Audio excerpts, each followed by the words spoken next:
Political activist, poet, Polish legend. On today's episode of Kult America, I am in Istanbul, Turkey to visit the places of Adam Mickiewicz. Now, most Poles don't realize it, but one of their biggest heroes died here in Istanbul, actually in this house, which today serves as a museum.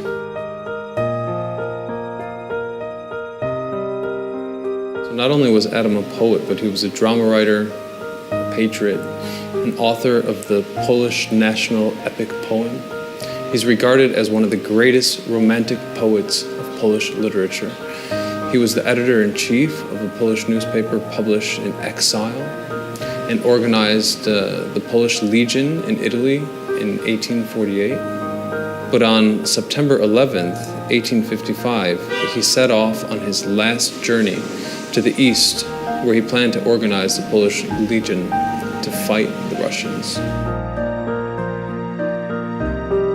As was the case with most Poles at the time, Adam was living in exile, but he remained patriotic throughout all of his days. He wanted to fight for the glory of Poland. He helped found the Polish Legion in Italy so that they could fight the Russians and try to reconquer what used to be theirs, or what they saw as rightfully theirs. His last mission, his journey to the east, was to create the Polish Legion, which would be composed also of Jews here in what was called Constantinople.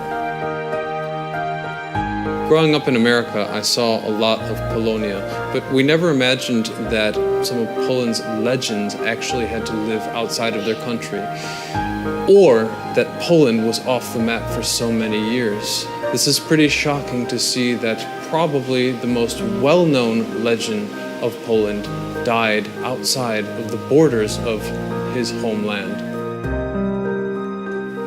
Now, Adam was not the only friend of the Polish Republic. Actually, the Ottoman Empire was said to have always acknowledged the sovereignty of Poland at a time when the rest of the world didn't.